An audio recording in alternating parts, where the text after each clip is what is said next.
Netcasts you love. From people you trust. This is TWiT. Bandwidth for Ham Nation is provided by CacheFly at CacheFly.com. This episode of Ham Nation is brought to you by Icom. For more information, visit IcomAmerica.com/HamNation and by DX Engineering. DX Engineering offers practically everything you need to outfit your shack, plus the fastest shipping in the industry. In-stock items ship the same day, Monday through Friday until 10 p.m. Eastern.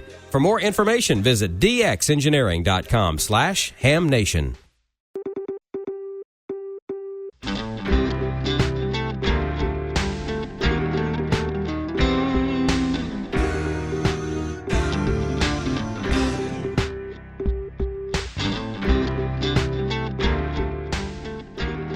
This is Ham Nation, episode 271 for October 26, 2016.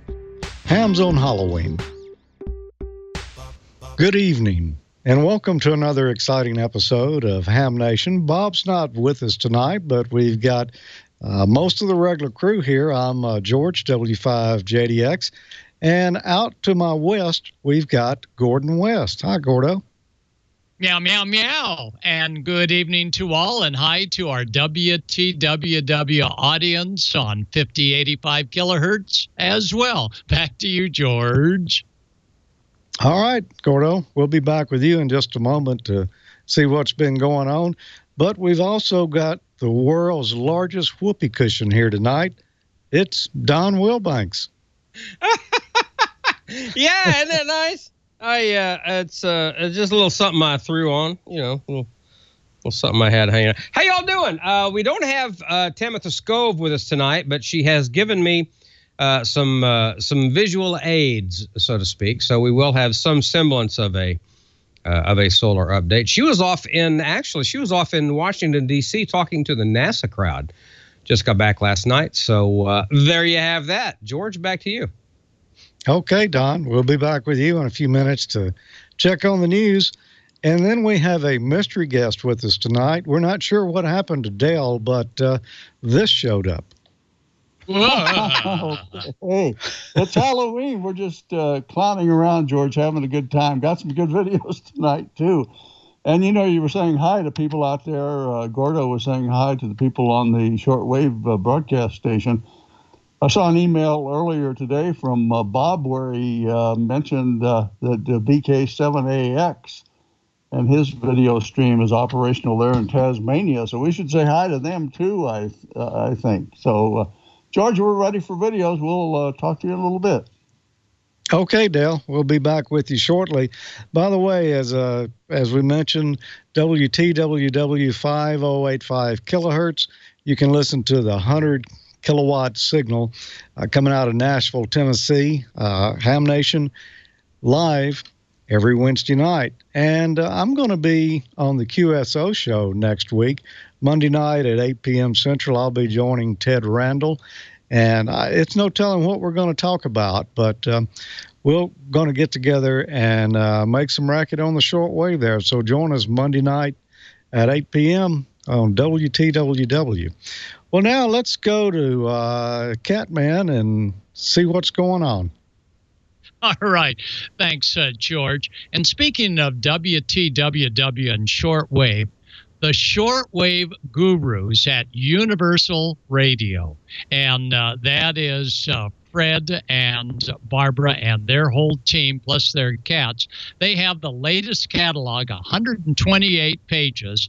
And for those that would like to see a catalog really devoted to shortwave listening and scanning, just go to www.universal-radio.com, and you can order the catalog for free. So congratulations. Last week at Universal, Icom America was there, and in 2 weeks, Yezu will be there. So if you're in the area, stop by and see all the activity at Universal Radio. We're just delighted with their 74th edition of the catalog.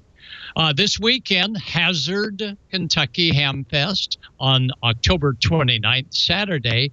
And on Sunday, my friends at Limark having their Ham Fest in Hicksville, New York. And then a couple weeks away, November 5 and 6, our own Eric, KL7AJ, that helps with all of our books at Master Publishing. He and Pete Trotter will be at Stone Mountain, Georgia, having a great time, and I'll be there as well via Skype. Well, this past weekend was an Airshow weekend, and you know, when you get ready to do a 3-day deal, you want to make sure, really hard to see out of my little outfit here, you want to make sure that you've got everything together. And that is, of course, battery packs for your handheld. And I like the dry cells because you know that they're fresh because you just got them.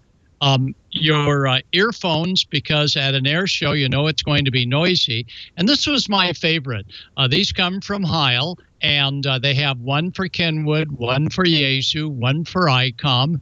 And the microphone assembly is noise canceling, and I always mark all of my stuff with a little yellow tag so no one else goes away with it. But good planning is bring the right kind of gear for the event you're going to be working. Now, we also brought along the Heil Pro 7 set. These are wonderful for clamping out all the noise of the jets and the aircraft. In fact, some of the noise...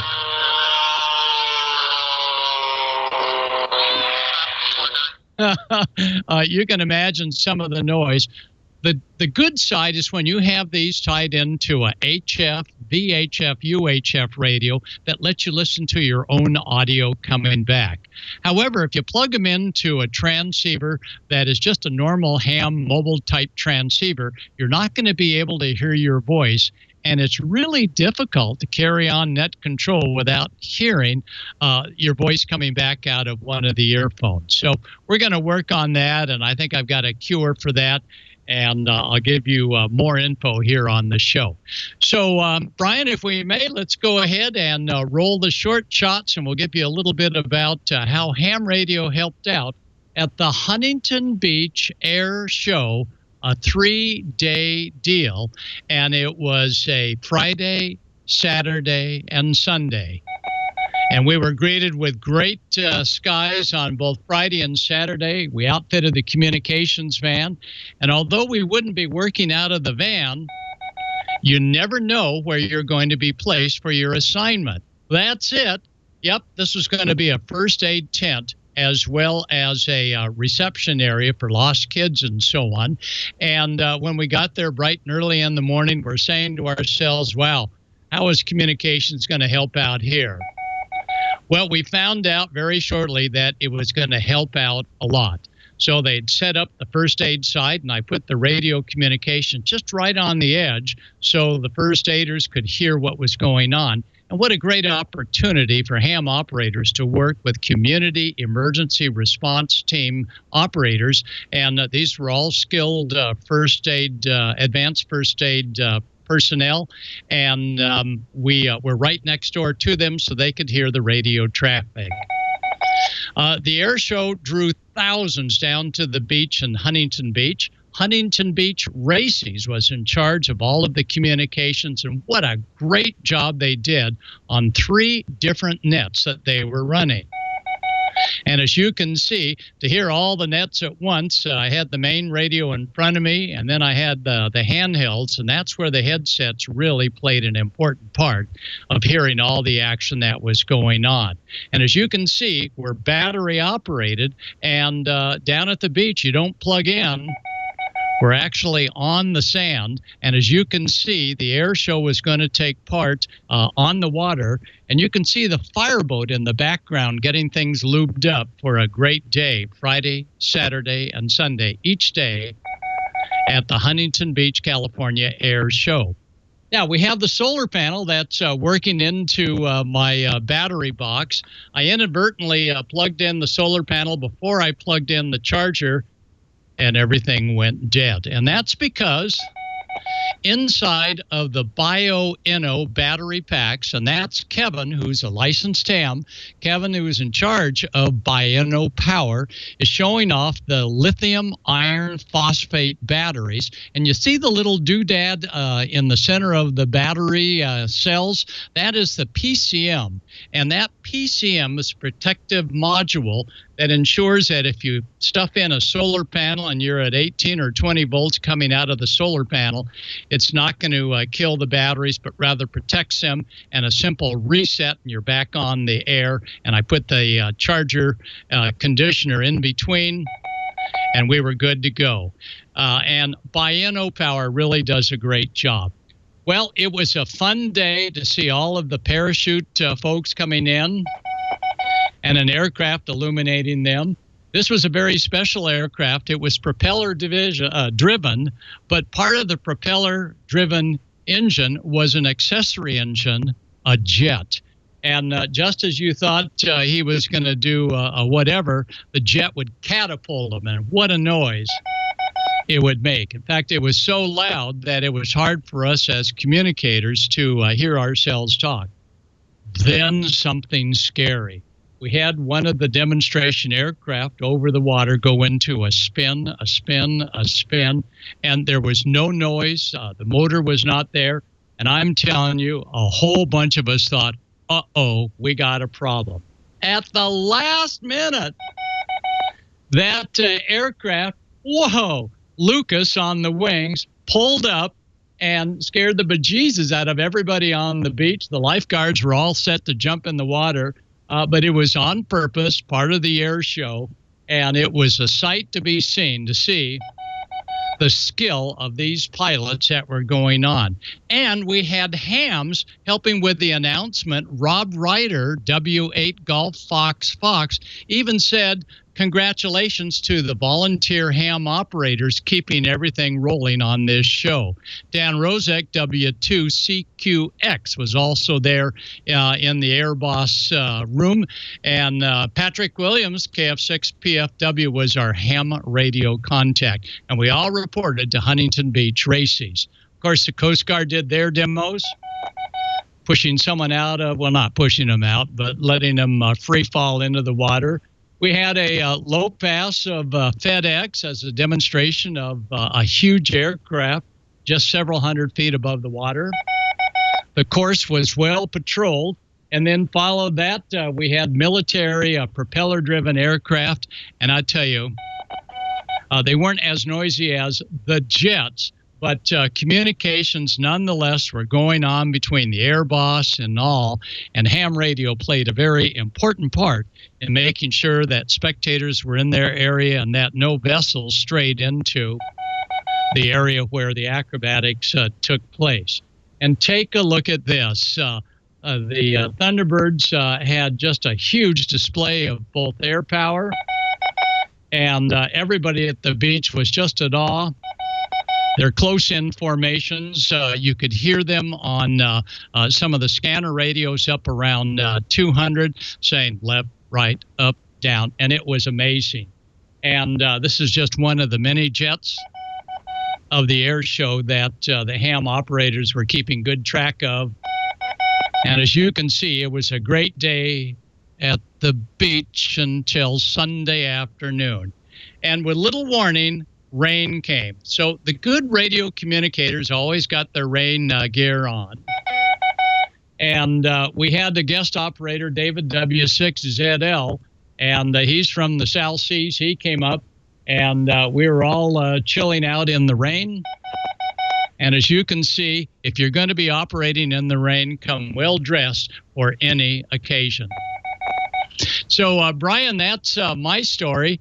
And for all of you, if you have an opportunity to work an air show, there's always great things that come out of it, beside the safety that we're able to provide to the public and working with either a Races or an Aries organization. This one was Huntington Beach Races that did a spectacular job with probably 50 or 60 ham radio operators on 3 channels, all staying in touch and watching out for the public. So a great day. The Bio-Inno Power, we had one unit that we thought was plugged into the solar panel.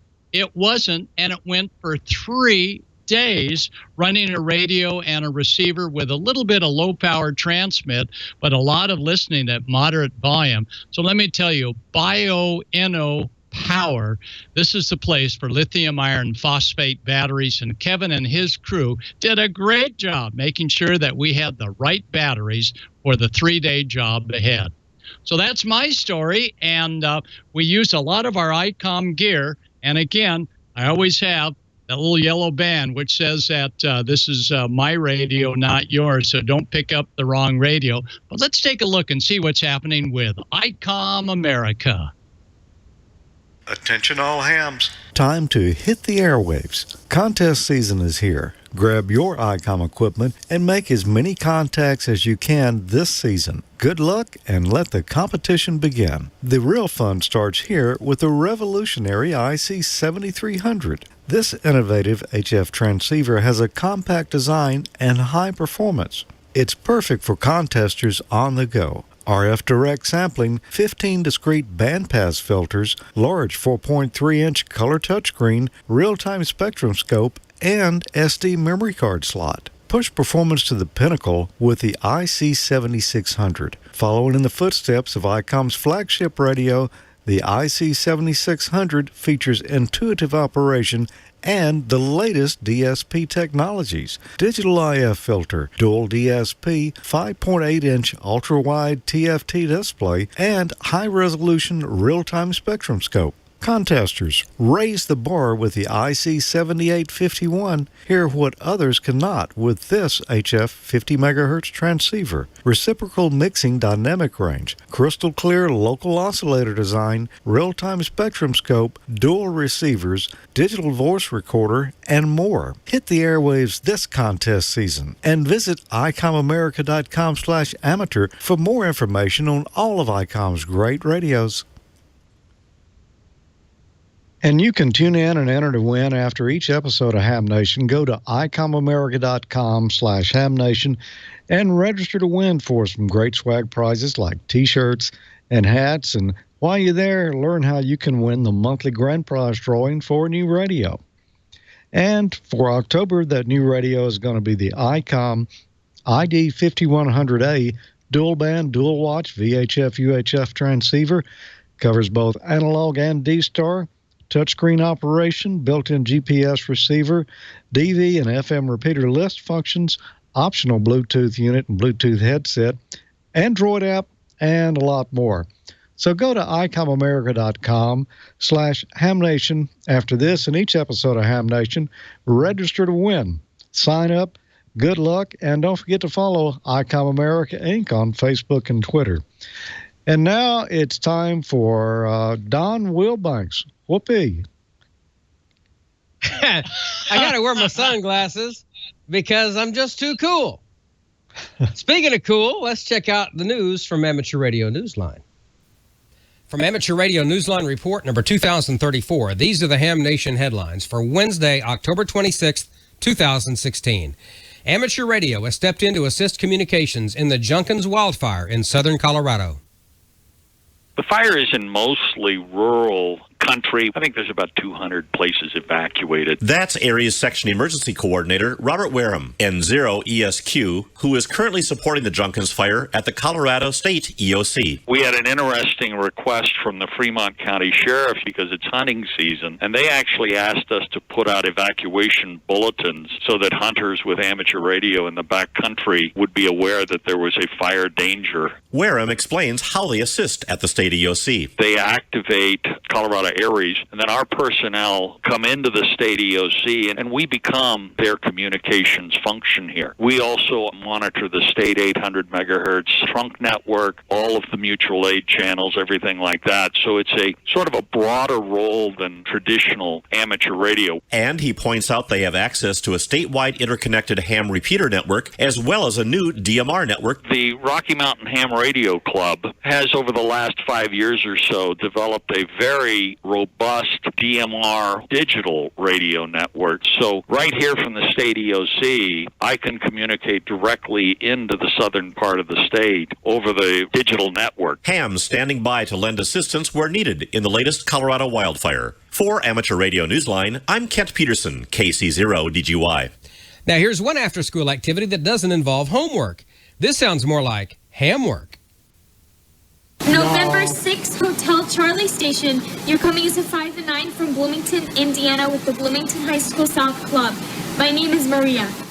Okay, very good, Maria.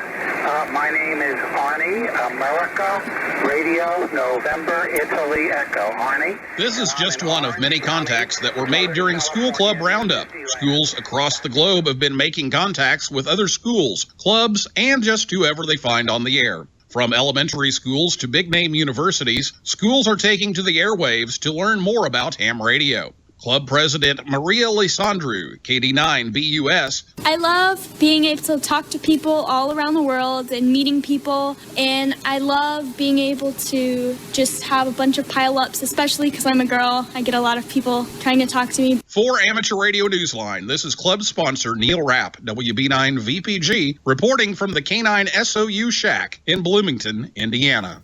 As the popular U.S. National Parks on the Air event draws to a close in December, things are just getting fired up down under.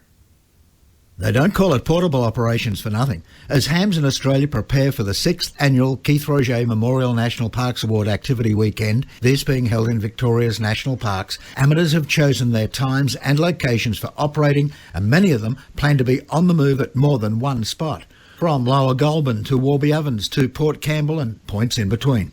This is all, of course, nothing new in Victoria or in the United States, which will soon be wrapping up its centennial celebration of its own national parks after a year of similar portable operations.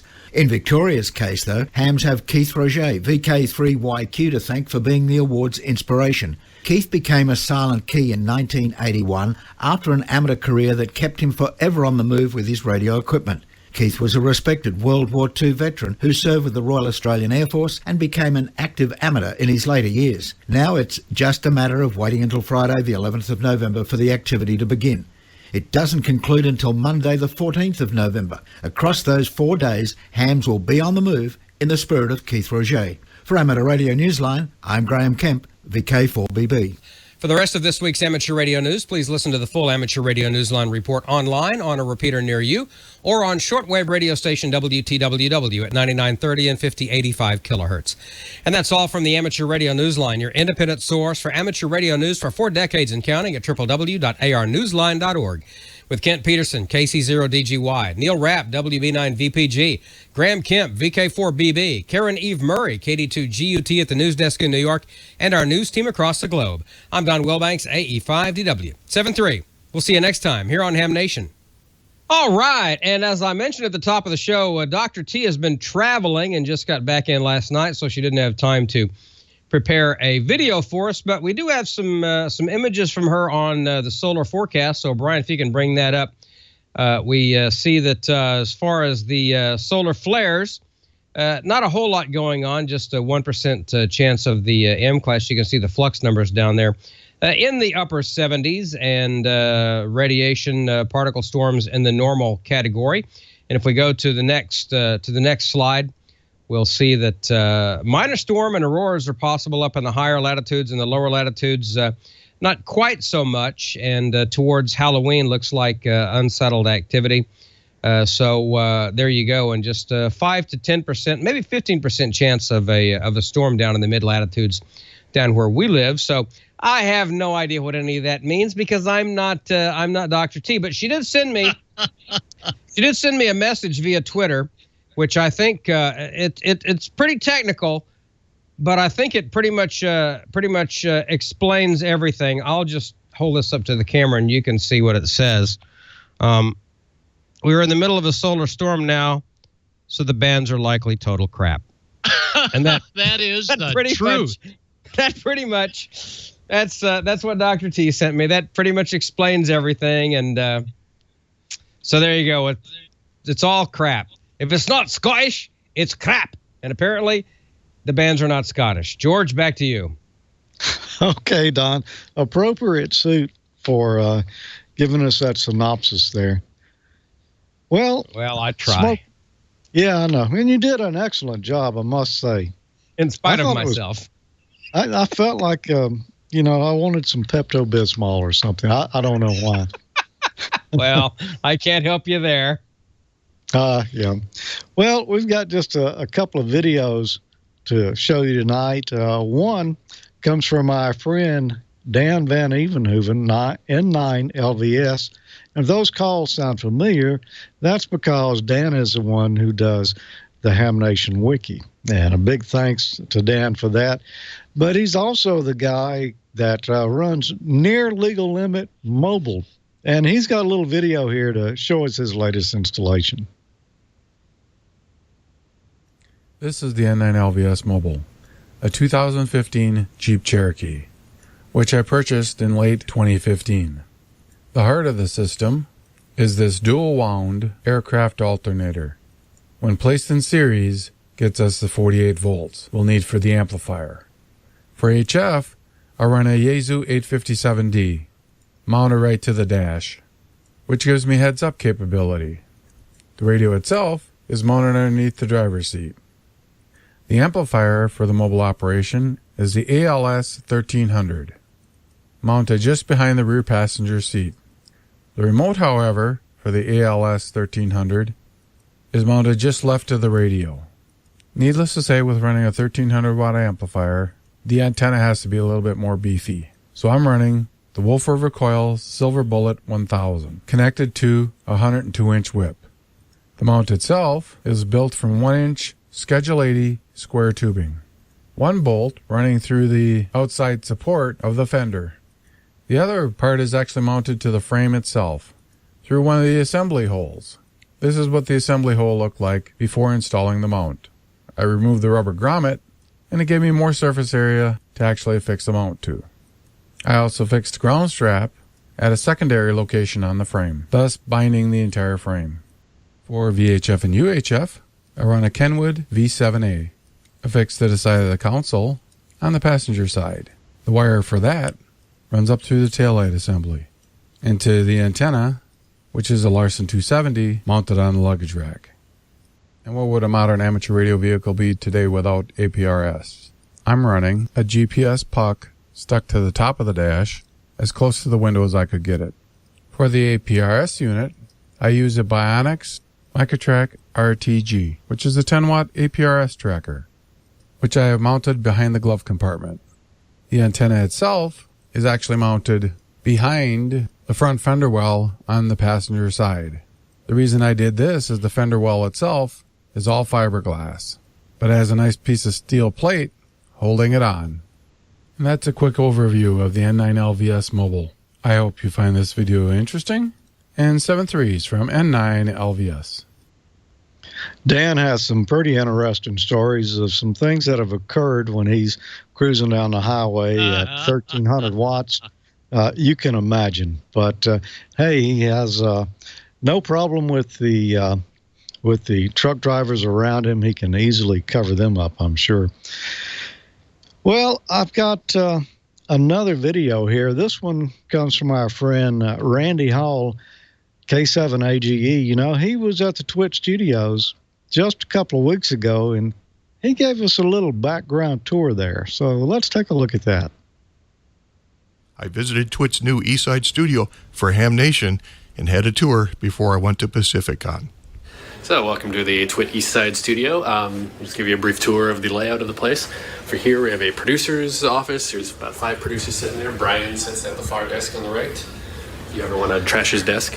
A couple office workers, continuity people work there with ads. This is engineers. My desk is over in the back there, and then also editors are here and some other just floater desks. Let's see. We have a lovely painting of Leo and our copy machine. And this is Lisa's office, CEO. Have the porthole to the studio here. This is some producer's office for the screensavers. That's Jerry and Anthony sit there. This is John and Tony sitting here. There's the studio doors. This is Bruce and Patrick, engineers. It's their office. This is just storage at the moment. It doesn't have to go out. Megan and Jason, hosts of TNT, live in these cubicles here. There's some weird people talking. This is Leo's office and studio. So you pretty much brought the whole thing over from the other? It's pretty much identical to how it was from the brick house, yeah. It's really quiet in here. It must be from all the hats on the wall. Is that the soundproofing? Sure, yeah. We'll call it that. We'll call it that, okay. Yeah, all right. It was designed that way. Yes, right? we meant to do that. I just need to figure out what... See, we have our lovely kitchen. It's still broken this night. And then, of course, my favorite room, my home for 2 weeks straight. This is our machine room, server room, whatever you want to call it, how everything works. So generally, over here we have our servers in this rack.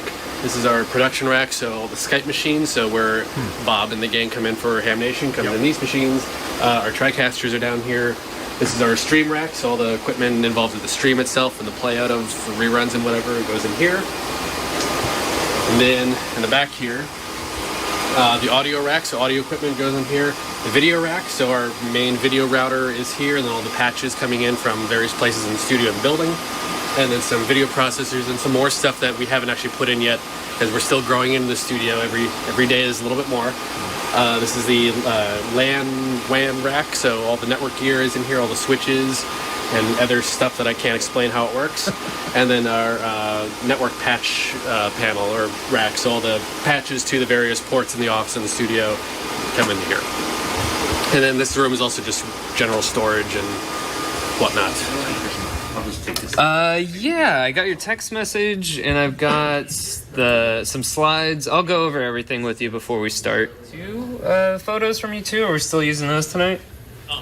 This is really behind the scenes. I didn't even look at that video, so it was a lost weekend. I mean, it was fun. That 8,315 watts. You got Dale all sorted out. Dale sorted out, yeah. Oh, Skype is such a wonderful thing, huh? I know, right? Yeah, Here's the ham corner. To 104. Needs to be ham radio is a great hobby. Here, put back on the air. Lives in an assisted living. Here's a view of the studio floor with sets against each wall. You can see the cameras and lights. Here's Larry's shack. Thanks to Leo, Brian, and Alex for their time and support of Ham Nation. 73 K7AGE. Well, thanks for that tour, Randy. You know, I'll have to give it to him for his camera skills there. Alex was moving on, man. He got through that tour really fast, but great looking facility there. It's a little different than I would have expected, a little larger in some respects. So maybe I can get out there one day and get a tour of it myself. Well, I got one thing I want to talk about here, and that's the 2016 frequency measurement test with the ARRL coming up on November the 3rd. That's a Thursday next week. It begins at 0 UTC. That'll be 8 p.m. Eastern Daylight Time on November 2nd. Transmissions will take place on 3 bands. It'll be 20 meters, 40 meters, and 80 meters. The 20-meter transmission will have 2 parts, the first beaming east from California and the second beaming toward Japan. Participants are to submit only one 20-meter measurement, but are encouraged to measure both and compare the measurements, the frequency, and the signal characteristics in their comments. You can learn more about that at, I don't know if we have the slide there or not, but it's arrl.org. No, that's not the one. Yeah, we'll talk about that in just a second. It's arrl.org/frequency-measuring-test. There you are. It's I've done this in years past. I may try to do it next week if I can find the time for it. It's a lot of fun, and it kind of helps you hone your skills just a little bit. Now to that other photo there. You know, there's always new technologies coming along, and Bob is going to need to step up his game on the headphones here. No, this is not the new version of the Pro Set. As a matter of fact, we're not even sure what this is, but Randy sent us this picture, and Yeah, I don't really know what to say about it. It looks like he's got on a stethoscope and a pair of big ears with lightning bolts coming out. I don't know. I don't know what to make of that. Anyway, let's get Don back in here, though, see if he can bail us out and tell us about some good things going on at DX Engineering. Before we do that, though, I have on the new DX Engineering silkscreen T-shirt here tonight. It's also got a giant DX Engineering logo just like this one on the rear. I'm going to give that away, but let's tell you about what we're going to give away from last week. I asked a question, which of these precautions should be taken when installing devices for lightning protection in a coaxial cable feed line? There were a number of answers there, but Paul Braun, WD9GCO, who I think is maybe one of the announcers on amateur radio newsline there. Don can... Yes, he is. Yeah. Well, he won, Don, and he said the answer was D, ground all the protectors to a common plate, which in turn is connected to an external ground. So, Paul, we're going to send, despite knowing Don Wilbanks, we're going to send you this MFJ 270 Guardian Angel surge suppressor. It's good from DC to 1 gigahertz, 400 watts PEP. And this one has PL259s on it, although it does come in versions with a Type N connector, and will go to higher frequency as well. So congratulations, Paul. MFJ will be getting that out to you. But I've got another prize for next week. And, yes, that is this nice new silkscreen DX Engineering T-shirt I'm wearing here tonight. I do another show called Ham College at the end of every month, and we're going to have an episode tomorrow night at 7 p.m. You can watch it at live.amateurlogic.tv. And we're going over the technician exam right now, and here's a question that's going to be on there. What type of circuit controls the amount of voltage from a power supply? It's A, a regulator, B, an oscillator, C, a filter, or D, a phase inverter? Well, if you think you know the answer, send it to me, hamnationcontest@gmail.com, and you might win one of these new DX Engineering T-shirts. Okay, Don, I know they've got more than T-shirts. Tell us about it. I'm looking through this catalog. Did you say that T-shirt has DX Engineering emblazoned on your rear? Because I don't see anything at all about long tail T-shirts in here, and I've looked through the whole thing. There's nothing. There's no skirts. There's no kilts. There's no long tail T-shirts. I don't understand, unless there's nothing even about a tattoo. So I don't know how you could have DX Engineering on your rear unless that's something you did on your own. On the rear of the shirt, not my rear. The rear. Well, pardon my protrusion. Everybody knows that I love wire antennas. You know why I love wire antennas? Because, well, they don't have to be put up right. They just have to be put up. They're versatile. They don't cost a lot. You can build them yourself, and you get a quality wire antenna, and the performance is amazing. The problem is they can be kind of fragile, a little bit susceptible to wind, ice, whatever else that Mother Nature has in her playbook. If she wants to take it down, she'll take it down. But they'll survive where a lot of bigger antennas won't, as long as you do it right. And you can ensure that your wire antenna will handle the stress of another winter with maintenance parts and tools from DX Engineering. Support rope, very important. You got to hold it up, right? If it's frayed or decayed, you should upgrade to Mastrant. This is the best antenna support and guy rope in the business. Mastrant ropes are perfect for wires. They support Yagi booms and elements, as well as verticals and antenna masts. You can guy pretty much everything with this stuff.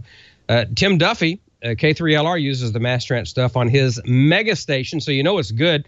It's a non-conductive rope. It's made from synthetic fibers that won't stress, they won't collect moisture, they won't suffer from UV degradation, and they won't conduct, which means they're not going to affect your pattern. The rope is stronger than other synthetic ropes of the same size. You can find the right strength, the right size, the right length for your setup right there at DX Engineering. And you're going to need insulators and glass insulators. They're not just classy looking. They work great. And they've been around for hundreds of years. I mean, look at the old telegraph cables. Those were all glass insulators. People have relied on glass insulators since the dawn of radio because they're a proven and effective way to improve the efficiency of your wire antenna regardless of the configuration.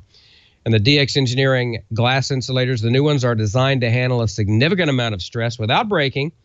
They are well suited to most wire antennas and support rope applications. And for optimum performance, you want to complement your antenna with a Comtech or a DX Engineering Balun. These Baluns will give you a superb match between unbalanced coax and balanced antennas. The Comtech Baluns offer a superior SWR across all the HF bands. They're available in 1-to-1 and 4-to-1 matching ratios with single or dual cores, depending on the application. They'll handle legal limit with a large safety factor. So if you're looking to build a new wire antenna, you've got to check out DX Engineering's handy wire antenna kits. The easy build UWA center, T, and N insulator kits contain everything you're going to need to build virtually any wire antenna type: folded dipole, inverted V, off-center fed, Windham, ZEP, loops, whatever you can think of. There are several kits available, so visit dxengineering.com to find the perfect one for your station. And, of course, if you want to roll your own, just go nuts on the dxengineering.com website. You'll find everything you need, whether you're going to do the kits or you're going to just go in there and just do whatever you want to do. That's the beauty of wire antennas. DX Engineering ships faster than anybody else in the industry. Get your order in by 10 p.m. Eastern, and if it is in stock, it will be on a truck headed your way tonight. Proven products, expert advice. That is what DX Engineering does. They help you shrink the globe. Request your catalog, the new one. The one I have right here in my hand. This is a great catalog. Request this catalog right here at dxengineering.com. You can shop 24/7, 365 at dxengineering.com/HamNation. They're an integral part of the Ham Nation family, and we appreciate them like you just would not believe. Somebody else we appreciate is Dale. I don't know who did your makeup, Dale, but it's fabulous. You look lovely tonight, my friend. How are you? It's something else. I tell you, just clowning around, man. It's Halloween, so we're going to have a good time this weekend. You're a little hard to hear, but you look lovely. Videos. Yeah, a little hard to hear, but you look lovely. What was that, Don? I said you're a little hard to hear with that mask on, but you look lovely. Okay, well we'll try to aim through the opening here and see what happens. Tonight, 3 videos: a jamboree on the air from down in Texas, a national parks on the air special event in Ohio, and the 4th installment in the great 6-part DIY series from Bob Rice VE3HKY. We'll take a look now at the JOTA operation down at the Texas Transportation Museum in San Antonio. Our videographer is Matt Rotman, and we'll do some voiceover for our audio-only listeners. Matt is K5NON. The event there in Texas was organized by several of the amateur radio clubs in San Antonio, including both the Alamo Area Radio Organization and the San Antonio Radio Organization. The event was organized by Bob Rod. He's K5AUW. The 2 clubs set up 2 HF stations. One was operating 20 meters, the other on 40 meters. One interesting fact was the clubs let the scouts work on a locomotive mobile station. At that station, they used 2-meter simplex FM to talk to the train conductor, who was a licensed ham. Matt told us that it's not every day you have some real live local QRM coming from the horn of a passing train. In just a little bit here, you'll be able to hear some of those scouts talk to some of the hams around the nation during JOTA. And we'll listen to that in just a second.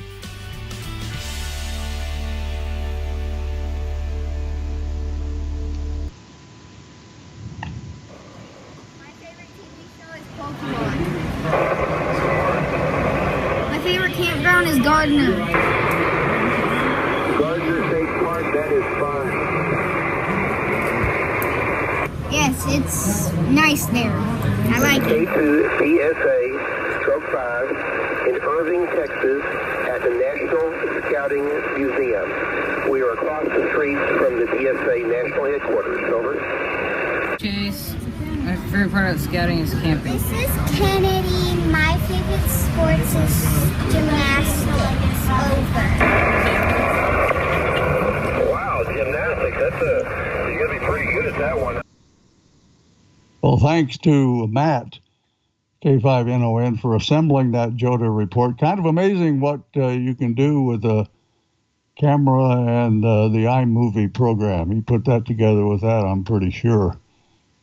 Let's go on down or up to Ohio now and take another look at another NPOTA, or National Parks on the Air. The Lake County Amateur Radio Association operated from the home of James A. Garfield. If you remember, he was the 20th President of the United States. And the report comes to Ham Nation, courtesy of Joe Koskovitz. He's in 8, JKO. National Parks on the Air, a celebration of the 100th anniversary of the National Park Service. Celebrating with the national parks is amateur radio.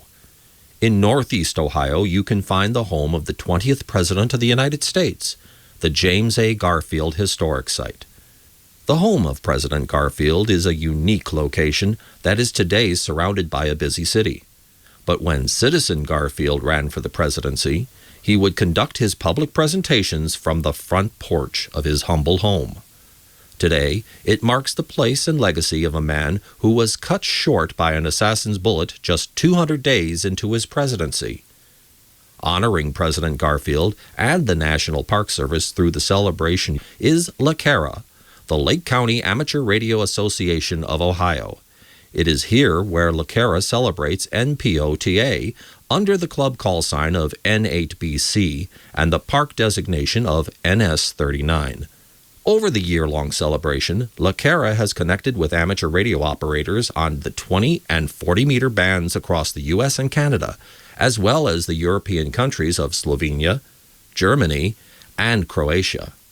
Visitors to the Garfield home stopped by the LaCara site as well, some visiting from places like the United Kingdom and Chile, all under the watchful eye of LaCara's mascot, James.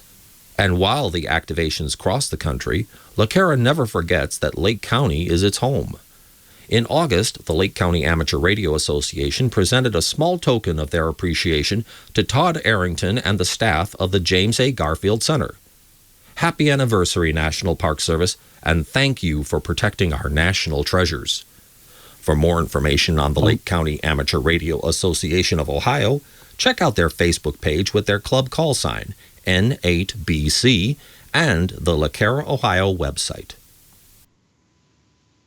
And thank you, Joe, for that outstanding report there from Ohio.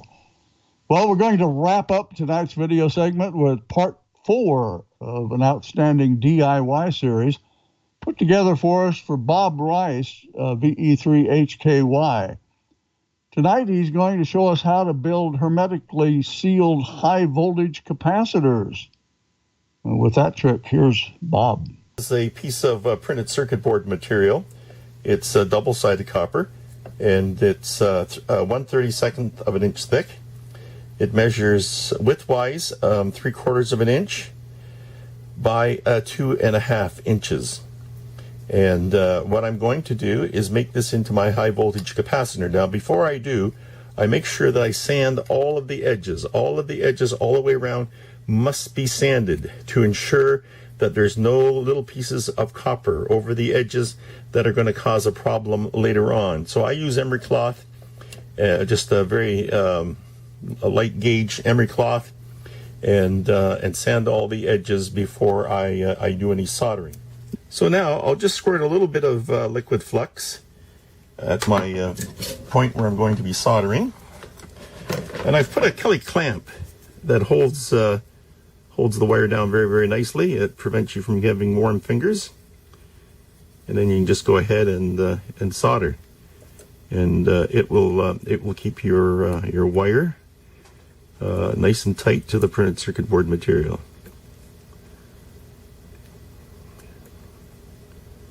There you are, no problem. We're outside and a long ways away from vehicles and the house and what have you, and on my barbecue I have just a bit of a spoon that I bought at the dollar store, and I'm going to be using that to heat hot glue. There's hot glue in there, and we'll heat that up, and then when it's all melted, we're going to dip our capacitor into it, and that will hermetically seal it. Now there's the capacitor there, and we'll put it in there once the hot glue is hot enough. I think the hot glue is hot enough now that we could put the capacitor in it, and if for any reason we leave it in too long and it becomes unsoldered, that's not a problem. So we'll just quickly dip it in and take it out.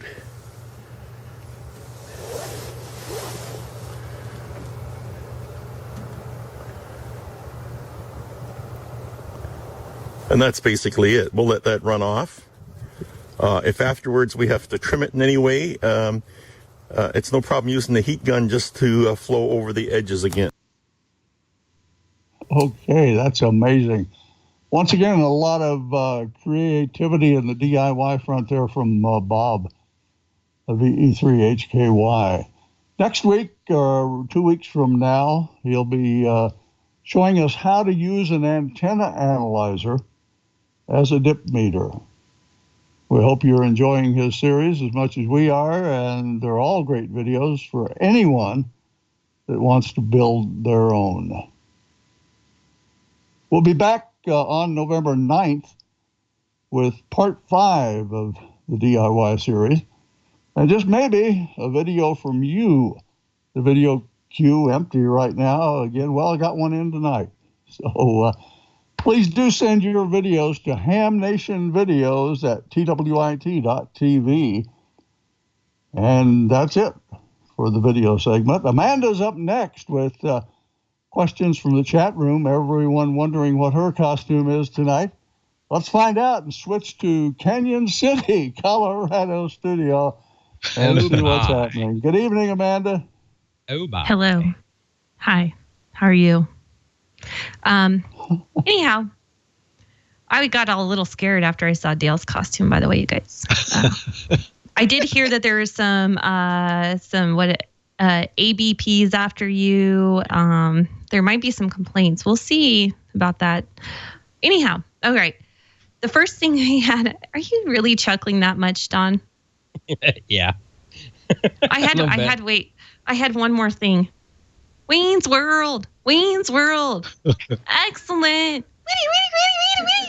Sorry. I was doing that earlier. Jeff and I were doing that in the background earlier when you guys came on. Anyhow, okay. I didn't get a lot of questions here tonight. I had one question for Gordo when he left the show. So anyhow, I do have a couple of announcements. I'll get to those first.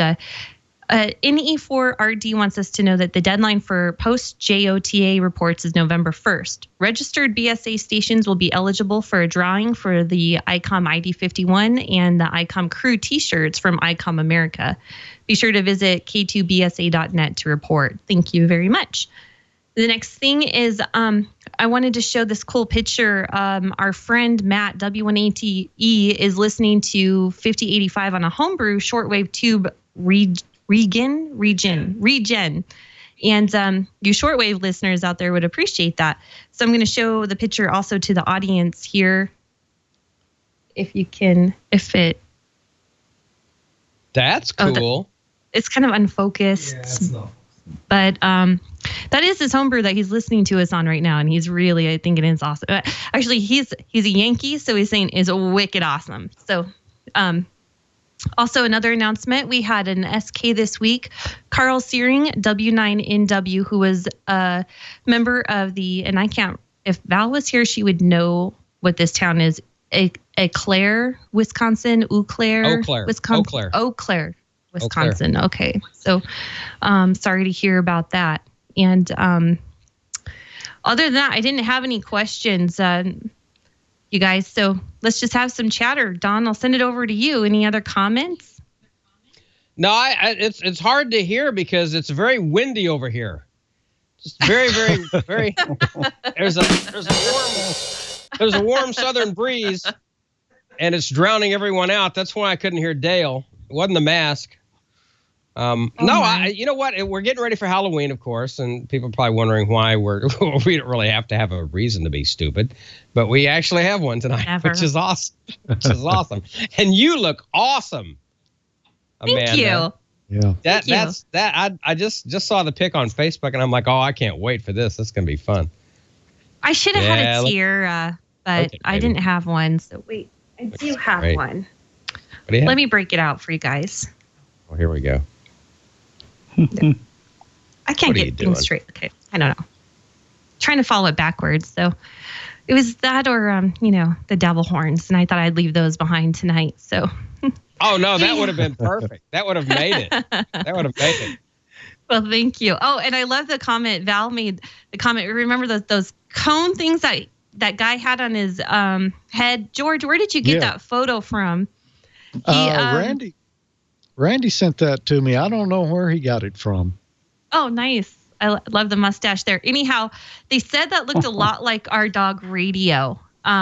Maybe we could do the comparison, Jeff. He has to go grab him, but we'll come back to that in a second. And Dale, you have grandchildren, right? That is correct. 2 granddaughters.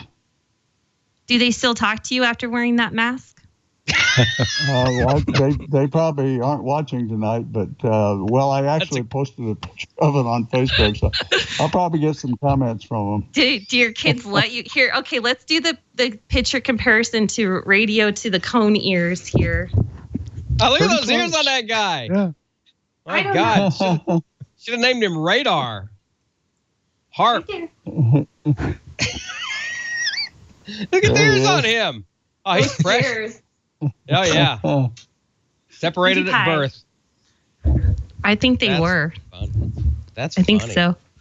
And his mom is named Sonar, so you can tell that's where they got it from. That's you guys, let's go over some nets. Unfortunately, Steve W7UDI, he's working these next 2 weeks, so there is no 20-meter net, and it might be retired for the winter after that as well. So if you guys want to do kind of a rag chew on 20 meters somewhere, you guys figure it out and do it on chat here and get together. Other than that, we have the 40-meter net, and that's going to be on 7180. And Kevin, KC7 FPF, is hosting that tonight. Thank you so much, Kevin. You do a great job. And D-Star, we have 14 Charlie. And don't forget Echo Link. Do drop in. 355-800 is the node number on that. Thank you. This has been a fun show tonight. Yes, it has. A lot of great information, too. Uh-oh, what do you got in there? What do you got in there? What do you got in that cup? That's none of your business. It's my witch's brew. Hey, I'm right there with you. Your witch's brew. Okay, you know what that does to those whoopee cushions, though. Ugh. Yeah, it inflates them. I heard about those gale winds down there. Hey, you got to look. You got to see this. I showed this on the pre-show, but look, let me show you what happened here. Watch this. This is great. Oh my. So it's blew been a used right out. I blew it right out. It's a used whoopee cushion. Used. It's got a hole in my whoopee cushion. I hate it when that happens. I don't know how that happened. I have no idea. Tragedy. Isn't that great? Never know what you see here on the Ham Nation. George, I think you should probably rescue me from myself. Yeah, I don't know if that's possible, Don, but we'll try. Swing. Can you do, George, just do it. Swing. Swing, swing. Swing, yeah. Yeah. Awesome. Hey, did you hear that the Mirthmobile went up for auction? No. The Pacer, whatever it was, a Gremlin. It was a Gremlin. The green Gremlin with the flames on it went up for auction. Yeah, I think it got, I want to say $16,000 or something like that, which is probably more than those things cost when they were new. But it went up for auction. Yeah, one of the movie one of the movie prop cars went up for auction not too long ago. The Mirthmobile, complete with the what was it? It was a gumball dispenser or some kind of a. No, that was Twizzlers. That was the Twizzler dispenser where you could cut it off. That was the coolest thing ever. There it is. There's the car right there that actually went up for auction with the dispenser up on the roof. There's a picture of it in there. That's worth like 14 grand by itself. Yeah. So yeah. Oh, well, exactly. That's added value. I love that movie, you guys. That was my generation growing up with that, and watching them on Saturday Night Live, and then having the movie come out was just amazing. Oh yeah, classic. Yeah. Classic. Well, thanks for being here, everyone. Great show tonight. But Bob, I think he'll be back next week. We'll have to. If he's not too embarrassed at our show tonight, he may not want to associate with the likes of us. It's a good possibility. Anyway, thanks for being here. We'll see you back next Wednesday night at the same time. If we don't get the hook. True. Very true. And if we all survive Halloween. Yes. I may answer the door like this. I did it one year. Well, I'm going to a wedding Monday night, Halloween night, in the French Quarter in New Orleans, and we're actually going by the mortuary, which is like one of the best haunted houses in the country. So yeah, if I'm here Wednesday, it'll be a miracle. Wow. He's going to be in an alley of the French Quarter somewhere. Someone's going to find him next Mardi Gras. Maybe by then he will be finally sober and back to his normal self. And I'm kidding. With an empty beer bottle in his hand. 2. All right. 7-3, y'all. See you next week. Good night, everybody. 7-3. Good night.